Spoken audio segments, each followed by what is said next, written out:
selamat datang di podcast cerita yang tidak kamu lihat.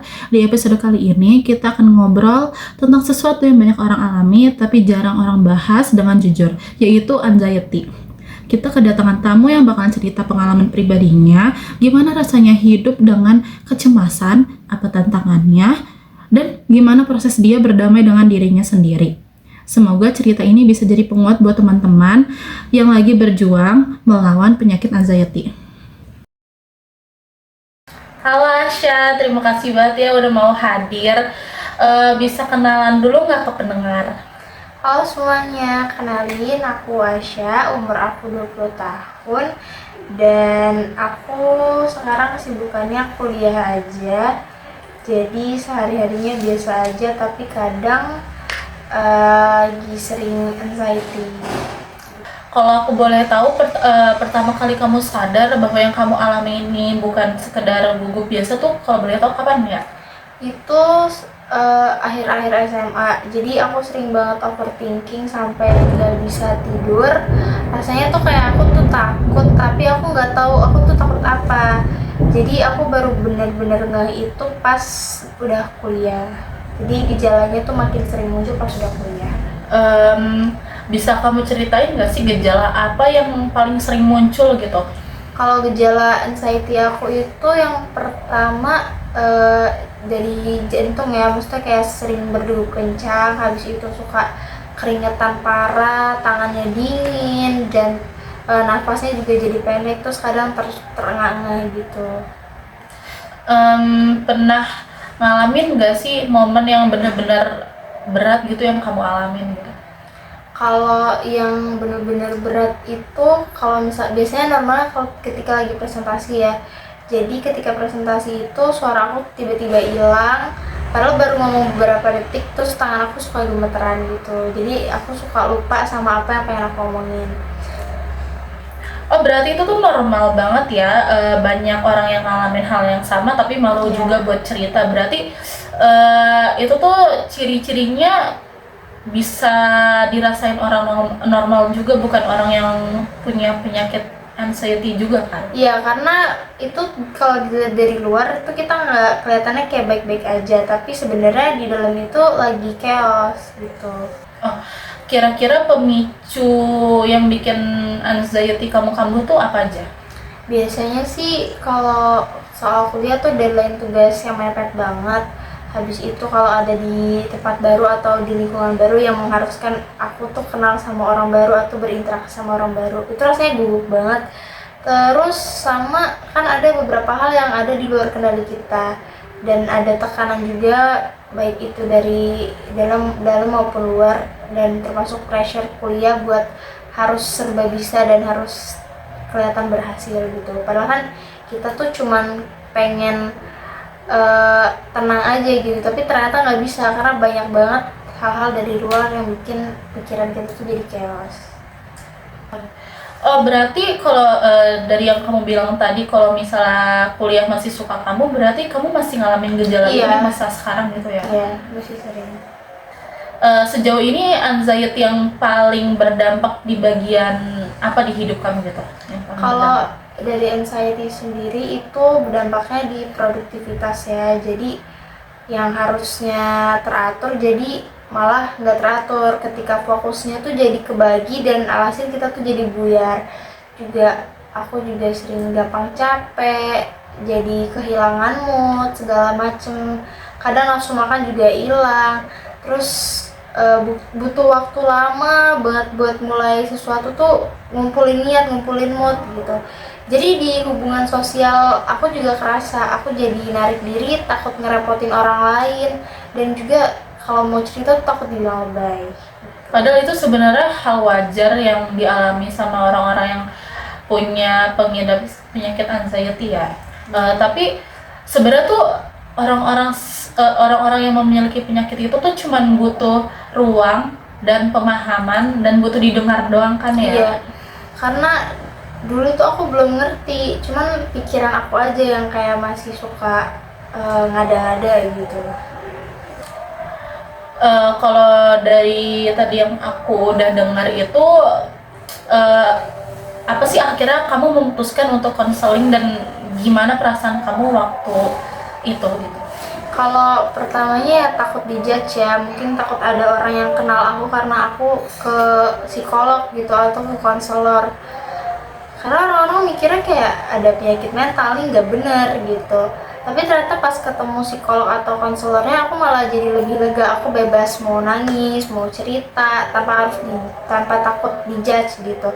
Dan si psikolog atau konselor ini tuh juga ngedengerinnya bener-bener yang kontak mata, jadi kita nggak usah mikir yang aneh-aneh gitu, tinggal cerita aja, dia juga ngerti dan bantu aku buat kembali pulih gitu. Dia ngasih aku saran aku harus kayak gimana ke depannya, dia bener-bener gak menghakimi aku, jadi aku senang sih kalau cerita ke psikolog. Soalnya kan orang-orang tuh suka pandang sebelah mata ya sama sekitarnya kalau misalnya punya penyakit mental, padahal itu bukan sesuatu yang harus dihindari atau dijauhi kan. Nah, tapi kalau dari psikolog kamu tuh, kamu dikasih obat nggak sih?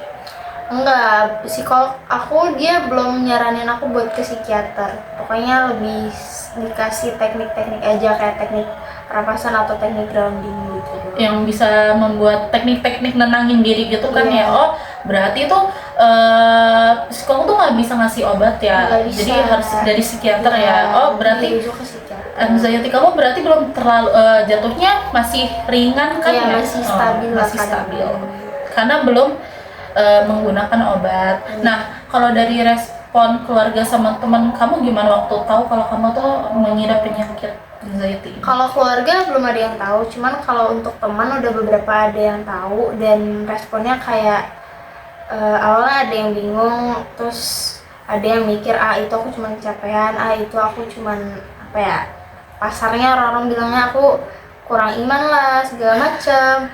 Terus ternyata setelah aku jelasin pelan-pelan, mereka juga ngerti tuh, mereka tahu kalau misalkan itu hal yang normal gitu ketika orang merasa cemas berlebih karena tekanan sekitarnya gitu. Berarti sampai saat ini keluarga kamu tuh belum tahu ya? Belum. Oh, berarti kamu ke psikolog sendiri tanpa Iya, aku sendiri dampingan? tanpa dampingan. Oh, nggak mau coba ngobrol sama keluarga gitu? Enggak sih, belum, pengen nanti aja mungkin. Mungkin masih takut Iya. untuk ngomongin hal itu, takut banyak. Biasa kan kalau orang-orang yang punya penyakit mental, orang tua jadi lebih apa sih? Jadi lebih apa sih? Ya orang tua tuh juga kadang masih kurang pemahaman ya, karena Iya. mereka hidup di zaman yang belum seperti sekarang ini. Karena Iya. sekarang ini untuk support kayak PR konselor dan segala macam itu udah banyak, tapi pada zaman dulu itu belum ada. Jadi ketika kita cerita seringnya dijudge kayak itu mah kamu kurang iman, itu mah kamu kurang iman kayak gitu, kamu ngada-ngada kayak gitu. Iya, soalnya zaman dulu kayak kurang mementingkan mental ya. Iya. Kan karena sekarang anak Gen Z ini yang diutamain selalu mental ya. Kita kan lebih mementingkan mental daripada segalanya. Kalau menurut kamu punya support system yang mau mendukung kamu untuk bisa pulih itu gimana? Itu penting sih, karena kalau misalkan kita cuma ngandelin berobat ke psikolog kayak gitu ya sebenarnya sama aja bohong, karena kita nggak, setelahnya tuh kita pemulihannya juga perlu dari orang lain. Kita perlu didukung oleh lingkungan yang benar-benar suportif sama kita, perlu ada orang yang empati sama kita. Jadi dukungan yang terbaik itu sebenarnya bukan yang sesederhana nggak nyalahin aja, tapi dia juga mau dengerin, dia mau nerima kita gitu. Berarti support system terbesar kamu saat ini tuh berarti dari teman-teman ya? Iya, dari teman-teman. Sekarang ke bagian yang paling nantikan nih ya, coping skill atau hal apa yang paling membantu kamu buat pulih gitu dari penyakit ini? Kalau itu yang pertama itu tadi teknik pernapasan ketika lagi cemas, itu biasa ada tekniknya ya. Terus ada teknik grounding juga, kayak aku fokus ke hal-hal lain, misalkan kayak tekstur baju aku atau tempat yang lagi aku duduki atau orang sekitar. Habis itu biasa aku juga kayak ada yoga, kadang meditasi segala macam. Terus aku juga journaling, karena aku juga suka journaling. Habis itu ya itu tadi cerita ke orang-orang terdekat, me time segala macem, pokoknya ngelakuin hal-hal yang bikin aku senang. Berarti hal-hal sesimpel itu tuh bisa sangat membantu kamu buat pulih Iya. ya. Biasanya kan hal-hal seperti itu kan dianggap sepele sama orang-orang. Padahal hal seperti itu yang paling dibutuhkan sama orang-orang penderita penyakit mental seperti anxiety. Iya. Kalau kebiasaan apa yang paling besar pengaruhnya? Kalau itu sih istirahat yang cukup sih sebenarnya, karena otak kita kan capek ya kalau kebanyakan mikir gitu. Jadi intinya istirahat itu paling penting. Terus makan makanan yang sehat juga supaya dari luar dari dalam tuh tetap terjaga gitu. Makan-makan teratur. Ya, Terus kalau anxiety-nya suka tiba-tiba datang tuh kamu biasanya ngelakuin apa sih? Misalnya anxiety kamu tuh lagi kambuh di lingkungan sosial atau di tempat yang lagi ramai orang. nah yang paling paling gampang itu biasanya teknik tahan nafas itu ya. Jadi kita tahan nafas selama 4 detik, kita pelan-pelan aja. Terus nanti setelah ditarik 4 detik, terus nanti ditahan 4 detik, baru nanti dikeluarin lagi selama 6 detik. Itu juga bisa dibantu sama kita fokus ke hal-hal yang ada di sekitar kita, kayak yang tadi, kayak ada warna benda, terus ada apa aja yang ada di sekitar kita, ini bentuknya apa, kayak gitu. Oke. Kamu berarti juga belajar untuk selain belajar untuk bisa menenangkan diri kamu, berarti kamu juga belajar untuk menerima diri kamu apa adanya kan? Iya, aku udah nggak denial lagi, maksudnya ini aku kenapa, aku udah tahu kalau aku ada anxiety, jadi ini tuh bukan Sesuatu yang harus iya, ditutupin. iya, jadi perasaan aku tuh bukan musuh gitu. Iya, dan udah nggak malu lagi untuk Iya. menerimanya. Biasa kan orang-orang yang punya penyakit mental tuh kadang malu untuk mengakui Iya. kalau mereka tuh memiliki penyakit seperti ini gitu. Nah, dari semua proses ini apa hal yang paling penting untuk kamu pelajari? Kalau dari aku sendiri, aku belajar bahwa sebenarnya aku tuh nggak ada yang salah dari diri aku ya. Aku nggak kurangan apapun, aku sudah lebih dari cukup.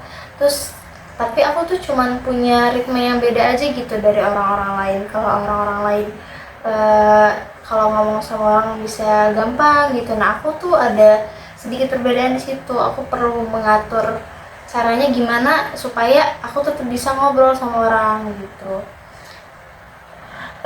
Kalau kamu bisa ngomong ke versi diri kamu yang dulu, kamu mau bilang apa gitu? Ada nggak sesuatu yang pengen kamu sampaikan? Kalau dulu sih kan aku belum tahu kalau ini tuh nggak apa-apa gitu ya. Jadi aku cuma bilang kalau nggak apa-apa, it's okay kalau ngerasa capek, istirahat aja. Pokoknya ketika benar-benar udah dirasa capek nggak kuat, itu nggak ada salahnya buat cerita ke orang lain, cerita ke psikolog. Jangan denial gitu. Dan jangan nutup diri lagi. Iya. Mungkin kamu lebih tertutup kali ya orangnya, makanya itu bisa jadi pemicu penyakit kamu sekarang. Nah, apa hal yang pengen orang lain pahami tentang anxiety? Jadi anxiety itu sebenarnya bukan lebay ya teman-teman, bukan kurang bersyukur atau kurang iman, tapi karena itu tuh datang tanpa alasan. Jadi yang kita butuh tuh empati, bukan penghakiman atau judgement gitu.